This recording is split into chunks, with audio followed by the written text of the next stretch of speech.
오늘 말씀의 제목은 함께 식사하는 자리라는 제목으로 함께 은혜합니다.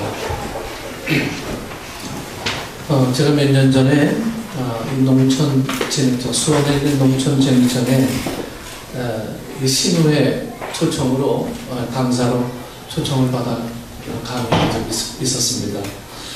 저는 이분들이 도움될 만한 그런 말을 해주려고 한 주간 동안 열심히 준비해서 농촌진흥청 신우회원들에게 한 시간 강의를 하고 왔었습니다. 그래서 그때 주제가 뭐냐면 장차 이런 일을 하라라는 주제로 제가 강의를 했는데 몇 가지 내용이면 첫째로 좋아하는 일을 하라, 둘째로 잘하는 일을 해라, 셋째로 해서 먹고 살 수 있는 일을 하라, 네 번째로 남들과 사회와 하나님 나라의 보탬이 될 만한 일을 하라. 제가 이런 말을 하고 왔습니다. 저는 그 당시에 이 내용이 당연하고 또 옳다 이렇게 생각을 했었습니다. 그런데 지금 와서 생각을 해보면 제가 사람의 이 지혜를 말한 것이지 하나님의 지혜를 전해준 것은 아니지 않았나 이런 생각을 해보게 됩니다. 하나님의 지혜를 전해줘야 될 목사가 이 사람이 뻔한 어떤 지혜를 전해준 건 아닌가 해서 그때는 굉장히 좋았는데 뒤돌아와서 생각해 보니까 내가 하나님 빼고 나만 드러냈나 이런 생각을 많이 하면서 정리해 보는 시간을 좀 가졌습니다. 여러분, 성경 어디에도요, 어느 누구에게도 자기가 좋아하는 일을 하라고 한다든가 자기가 잘하는 일을 하라고 권고하는 구절을 찾아볼 수가 없습니다. 자기가 좋아하는 일을 하고 자기가 잘하는 일을 하라고 성경이 어디에서 그렇게 얘기하지 않더라고요. 그런데 성경에 없는 얘기를 제가 하고 있었어요. 여러분, 성경에 많은 놀라운 하나님의 사람들이요, 자기가 잘하는 일로 하나님 앞에 영광 돌린 사람이 별로 없어요. 하나님, 나는 자격이 없습니다. 하나님, 나는 부족합니다. 하나님, 나는 도무지 이 일에 쓰임받을 사람이 아닙니다. 전부 다 극구 부인하고 자기가 잘하는 일은 나는 이거 아닌데 전부 다 붙들려 왔거나 하나님의 강권적인 은혜로 이끌려온 사람들이 성경에 위대한 인물들이었을 겁니다. 여러분 잘 아시는 사도 바울도 잘하는 일은요, 예수 믿는 사람 잡아가두는 일이 제일 잘하는 일이었어요. 그러나 예수님을 만난 이후에는 그가 잘하는 일을 포기하고 하나님이 원하시는 일을 하는 사람으로 변화가 되었다라고 하는 거죠. 그래서 성경은요, 내가 잘하는 일, 하고 싶은 일을 하는 게 지혜로운 삶이 아니라고 하는 겁니다. 여러분, 모세가 이스라엘의 지도자가 된 것은 여러분 지도자를 좋아했기 때문이 아니에요. 또 그것을 잘했기 때문이 아닙니다. 여러분, 모세는 입이 어눌한 사람이었습니다. 말을 제대로 구사할 수 없었어요. 여러분, 리더자가 말을 제대로 구사할 수 없는 사람이 리더자로 적격하지 않는 건 너무나 당연한 일이죠. 하나님이 그 일을 맡겼기 때문이었습니다. 모세가 어렸을 때부터 그런 꿈을 가졌던 것 같지 않고요, 그랬기 때문에 오히려 하나님이 모세를 더 신뢰했을지도 모릅니다. 요즘에 많은 사람들이 말하는 이 꿈과 비전이라는 것은 좀 어떻게 보면 좀 과장된 면이 없지 않습니다. 꿈과 비전. 우리나라에 한동안 여러분 자기 개발서가 굉장히 유행을 했죠. 서점에 가면 제일 잘 팔리는 책들이 바로 이런 류의 책들이에요. 또 젊은이들이 이런 자기 개발서를 굉장히 많이 사서 보기도 하고요. 제일 많이 사서 본 계층이 대학교 4학년 취업을 앞둔 사람들이 이 책을 굉장히 많이 사서 본 그런 통계도 있었습니다. 그런데 그 이상 젊은이들은, 더 이상 이 젊은이들은요, 그 이후 세대들은 그런 책들을 사서 보지 않아요. 여러분, 그 이유가 무엇인가 하면 그 내용이 여러분 일시적으로는 사람을 좀 이렇게 흥분시키는 면이 있지만 여러분, 우리 좀 삶이 좀 다운됐을 때 초콜릿 먹으면 좀 갑자기 조금 업되는 기분, 그런 거 있잖아요. 뭐 일시적으로는 사람을 좀 흥분시킬 수는 있지만 이 현실에 적응했을 때 먹히지 않고 있다는 것을 발견했기 때문이었습니다. 자기 개발이 현실 사회하고는 전혀 관계가 없는 그런 일들이 많이 벌어지고 있다고 하는 그 갭이 이 책의 약점이었어요. 현실하고는 좀 동떨어진 책이다. 인생의 문제는 여러분 책 몇 권을 읽어가지고 해결할 수 있는 게 아닙니다. 여러분 책 몇 권 읽어서 인생의 모든 문제를 해결할 수 있다면 여러분 우리 전부 다 막 도인들이 다 됐을 거예요. 다 도인들이 되고요. 네?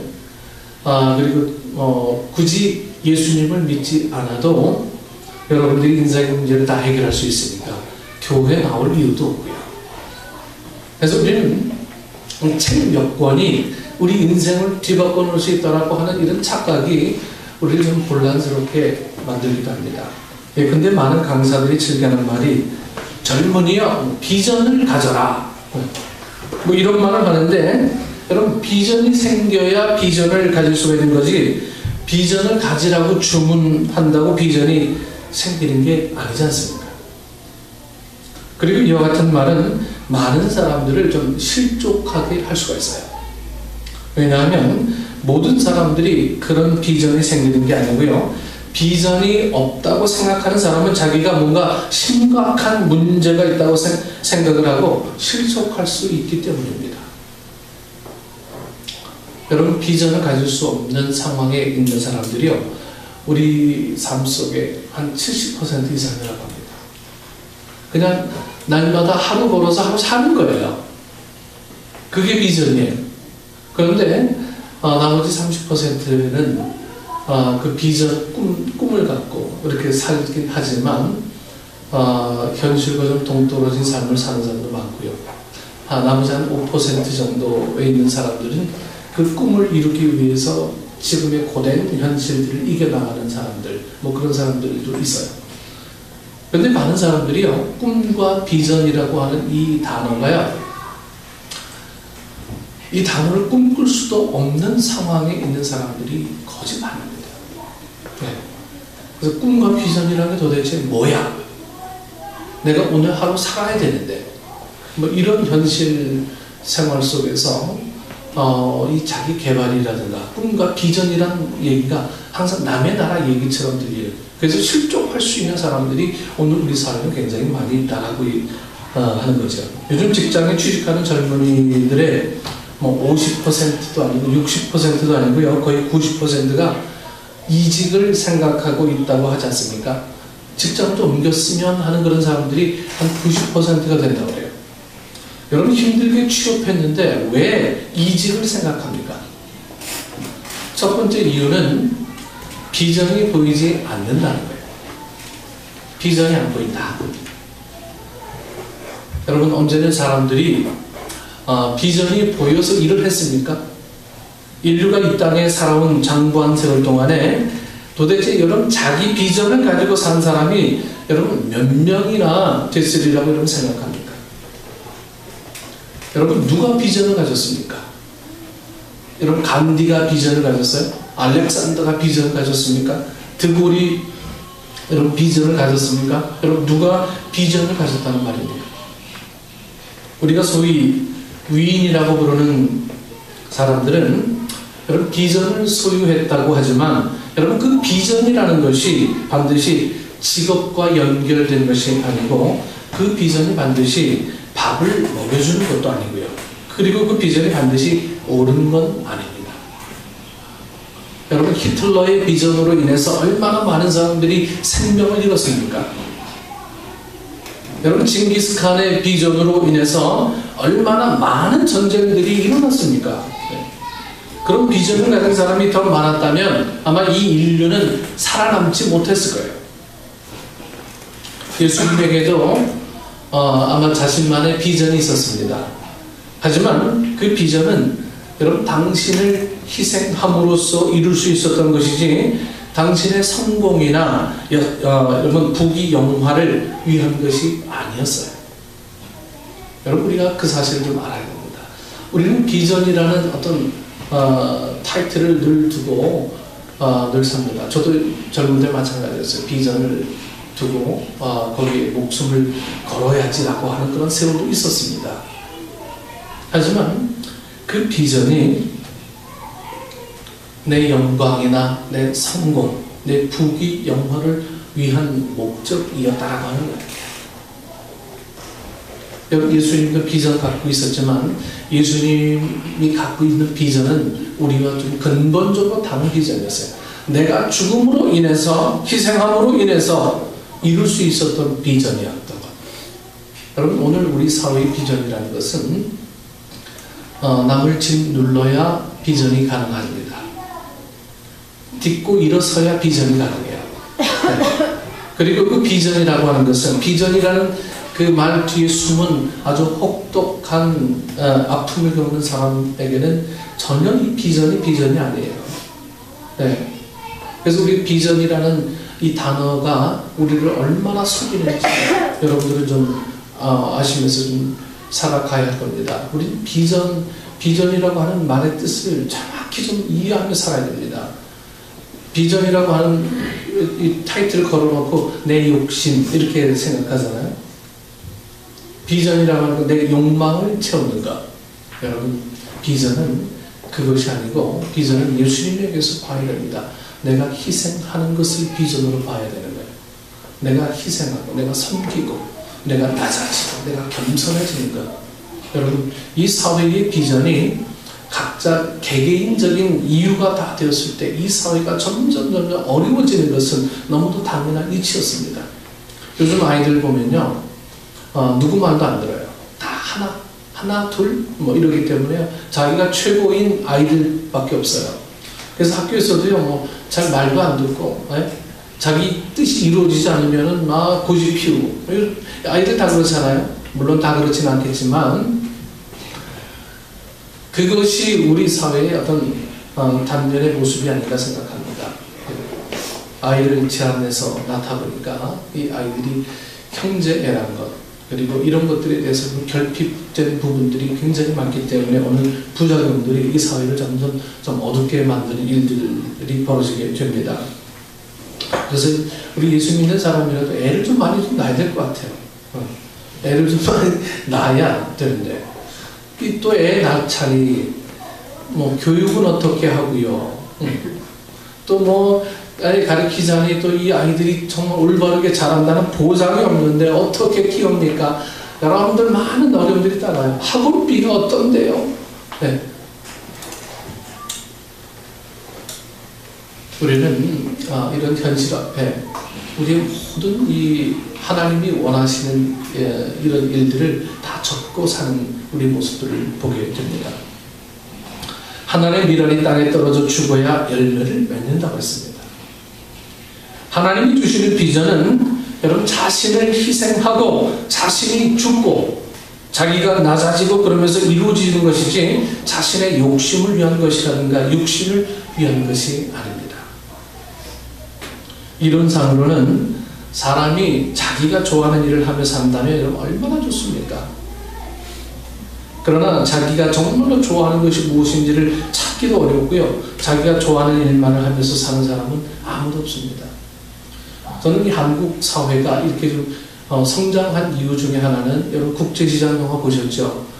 그 주인공 보면은 동생들을 위해서 자기가 다 희생해요. 베트남에 가서 그 전쟁통에 물자를 팔고 하면서 돈을 벌어 자기 식구들을 살립니다. 독일 탄광촌에 가서 그 먼지를 먹어가면서 돈을 벌어서 보내요.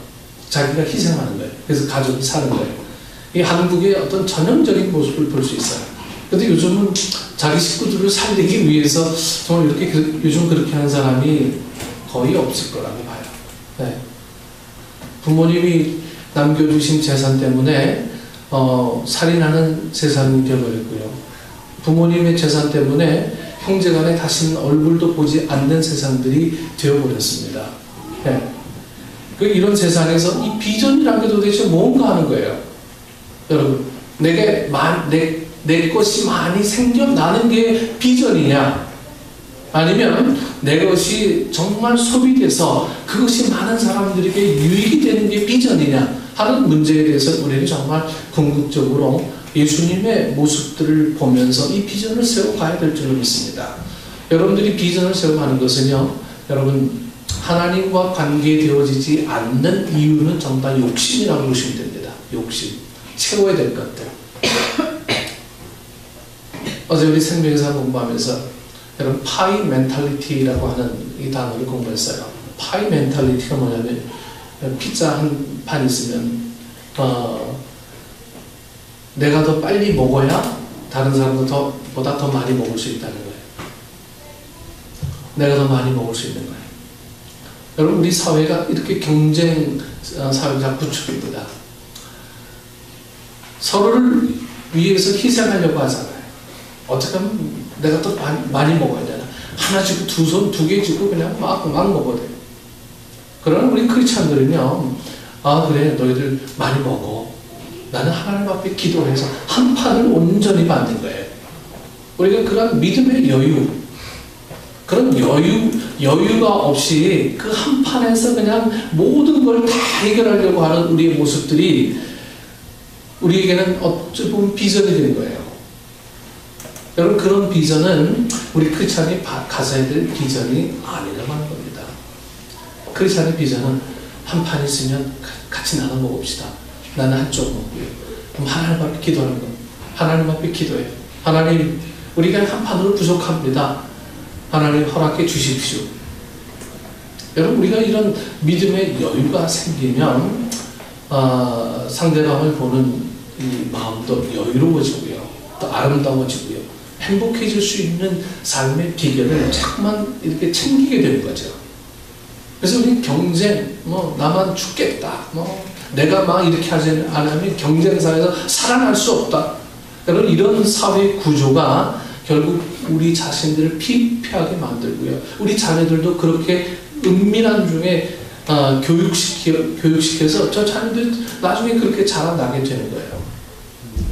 그래서 제가 섬김 강조하는 이유가 자꾸 있습니다. 이 사회 리더는 섬겨야 될 리더예요. 섬겨야 될 리더. 희생하는 리더가 되고요. 무릎 꿇는 리더가 되어야 되는 거예요.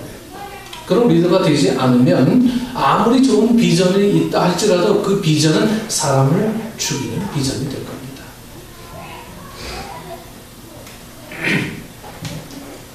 여러분 산모가 아기를 낳을 때 그때가 자기 일생의 제일 행복한 순간이에요. 그러나 항상 그 행복이 유지되는 게 아니고 이 행복 덩어리가 조금 있으면 이제 왼수 덩어리가 되어버려요. 네. 죽이고 싶은 7살이 되잖아요. 네. 말을 왜 이렇게 안 듣는지. 네? 도대체 말 절대로 안 듣는 요즘 아이들 보니까 그냥 그런데도 또 하는 짓 보면 너무 또 사랑스럽고요. 네? 그래서 요즘 이 어머니 은혜 이런 노래 아시죠? 나실제 괴로움이 아니고요. 나실제 행복함 다 잊으시고 밤낮으로 근심하며 애쓰는 이렇게 이 개사를 하면서 부른대요. 어떤 애들은 저보고요. 제가 어렸을 때 성품과 행동이 목사가 되면 참 좋겠다고 했는데 이제 목사가 돼서 소원을 이룬 게 아니냐 이런 생각 하실지 모르지만 그건 잘 모르는 말입니다. 목사는 사람 앞에 일하는 직업이 아니고요. 여러분 그들이 영혼을 구원하고 인도하는 일인데 이게 참 어려워요. 이게 참 어려워. 네. 그 어려움이 어떠한 즐거움이 있더라도 그것을 좀 까먹게 합니다. 네? 그 어려움이요. 그 어떠한 즐거움이 있더라도 그걸 까먹게 만들어요. 그러므로 목회를 하는 사람은 여러분 좋아서 하는 게 아니고요. 순종과 믿음으로 합니다. 여러분 사역이 좋아서 하는 사역은 한계가 있어요. 내가 기뻐서 하는 사역은요. 여기까지 내가 정할 수 있어요. 하지만 좋아서 하는 게 아니고 순종과 믿음으로 하는 사역이 되어질 때 이 사역이라는 것들은 여러분들에게 어떤 에너지가 되고 파워가 되는 거예요. 여러분 순종 언제 어디까지 할 거예요? 난 여기까지 하면 난 더 이상 못합니다. 나 잡아지. 여러분 사역이라는 것은 순종과 믿음. 내가 하고 싶은 것도 그래 맞아 해야지. 우리가 이런 마음으로 믿음 생활할 때 거기서 챙겨지는 뭐가 있는 거죠. 간증들이 있고 고백이 있고 거기에서 뭔가 내가 어려울 때 나도 이렇게 했습니다. 뭐 이런 얘기가 나오게 되는 거고요. 그건 믿음의 야성들이 키워지는 거죠. 늘 내 한계로만 늘 생각해요. 난 여기까지입니다. 난 이 정도 했으면 됐습니다. 여러분 내가 스스로 하나님에 대해서 내 사역을 규정지어요. 여러분 사역이라는 것은 하나님이 규정짓는 거지 내가 규정질 수 없습니다. 우리는 온전히 순종하는 거예요. 여러분 모세가 순종의 사람이 아니었으면 모세를 하나님께서 들어 쓰시겠습니까? 사도 바울이 순종의 사람이 아니었으면 사도 바울이 여러분 사도 바울 됐겠습니까? 자기는 하고 싶지 않아요. 하고 싶지 않아. 근데 그것이 순종과 믿음으로 되어지는 일이 됐을 때 하고 싶지 않지만 그 일을 했을 때 나도 모르는 기적적인 은혜들이 막 챙겨지는 거예요. 여러분 우리가 믿음 생활하면서 그런 간증들도 좀 있고 고백도 있고요. 그렇게 하면서 믿음이 성장되는 거죠. 늘 내 한계로 믿음 생활하면 목사가 앞에서 맨날 소리쳐야 이게 다 허공을 치는 헛수고밖에 되지 않습니다. 여러분 또 잘하는 일을 하면서 살라 하면 얼마나 좋겠습니까? 잘하는 일을 하면서. 그러나 사람이 자기가 무엇을 잘하는지를 발견하기도 굉장히 어렵고요. 시간이 많이 걸리고 그리고 잘할 수 있는 일을 할 수 있는 기간도 여러분 그렇게 길지 않습니다. 여러분 운동선수들은 운동에 재능이 있기 때문에 여러분 선수가 되지 않습니까? 네. 제가 고등학교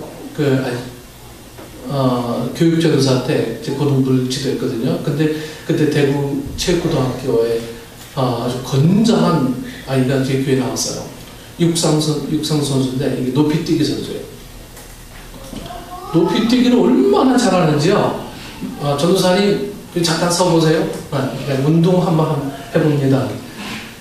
휙 달려오더니 저를 휙 출쩍 뛰어넘고 뭐 그러더라고요. 그 아이가 전국 체육대회에 나가서 뭐 금메달도 따고 막 그러더라고요. 이 아이는 정말 체육으로 나가야 되는구나. 네. 그 아이가 많은 대화를 하면서 목사님 저는 운동하면서 뭔가 자꾸 기쁨이 있더라고요. 그런데 내 기쁨이 내 기쁨이 아니고요. 내가 잘하면서 이 잘하는 것 때문에 나 하나님 증거할 수 있으면 좋겠습니다 하면서 나중에 운동을 통한 선교를 꿈을 꾸더라고요. 네. 그런 아이는 어리지만 분명한 비전을 갖고 있는 아이가 해서 지금도 축복해서 지금 목동에서 목회합니다. 네. 그러나 운동선수로 활동할 수 있는 기간이 얼마 안 되잖아. 그쵸?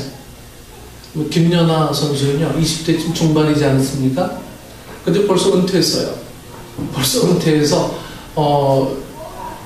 우리 목사는 70에 은퇴하는데, 운동선수는 10대 시작해서 20대 은퇴해요. 10년 조금 넘게 하나요?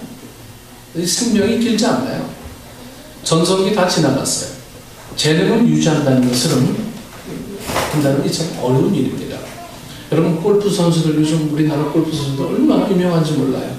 하도 한국 선수들이 많기 때문에 이름도 다 누가 누군지 기억할 수가 없어요. 그러나 한 가지 분명한 것은 그들이 오랫동안 활동하는 것처럼 보이지 않는다는 사실이에요. 저는 요즘 박세리 선수가 LPGA 게임에 늘 나가거든요. 박세리 선수가 우승을 하든 안 하든 그게 중요한 게 아니고 이 박세리 키즈와 더불어서 같이 게임을 한다는 사실이 이 박세리 선수가 너무너무 아주 좀 존중스럽더라고요. 네. 오랫동안 유지할 수 있는 자기 관리가 너무 잘 되는 선수예요. 우승이 중요한 게 아닌 거예요. 그러니까 이 반짝하다가 사라지는 사람이 많다는 것을 보여줍니다. 요즘 좀 가수 누군지 눈만 뜨면 뭐 새로운 가수들이 막 나타나고 그러잖아요. 네. 눈만 뜨면 뭐 도대체 어디 숨었다가 나온 아이들인지 알 수가 없어요. 여러분, 음악인들이요, 음악의 재능이 있기 때문에 다 연주자가 되고 이렇지 않습니까? 그러나 연주자로 활약할 수 있는 기간이 길지 않습니다. 뭐 소위 신동이나 뭐 어렸을 때나 신동이지, 나이가 들면요 다 평범한 음악인에 불과합니다. 나이가 들어도 신동이라는 사람 없거든요. 나이가 들면 그냥 음악인이구나. 네. 바이올리니스트, 여러분 잘 아는 이착 펄만을 아시죠? 그 사람이 말하기를요, 나이가 40이 넘어서도 연주 활동을 하는 사람은 극소수에 불과하다고 했어요.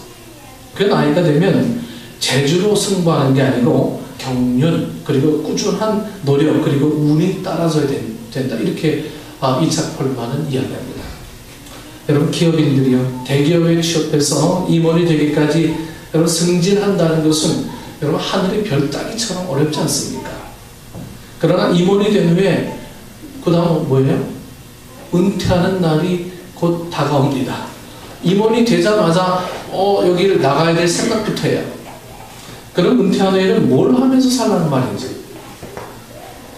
그러니까 거기 임원 있을 때 빨리 자기 거 챙기느라고 부정부패 다 저지르고, 이 한국 사회가 자꾸만 이렇게 악순환의 되풀이가 되다 보니까 이게 좀처럼 사회가 안정이 안 되는 일들이 막 벌어지게 된다라고 하는 거죠. 사람이 잘하는 것이 있더라도 그것을 사용할 수 있는 기간은 여러분 그렇게 길지 않습니다. 그렇다면 그 이후에는 무엇을 하면서 살아야 된다는 말입니까? 뭘 하면서?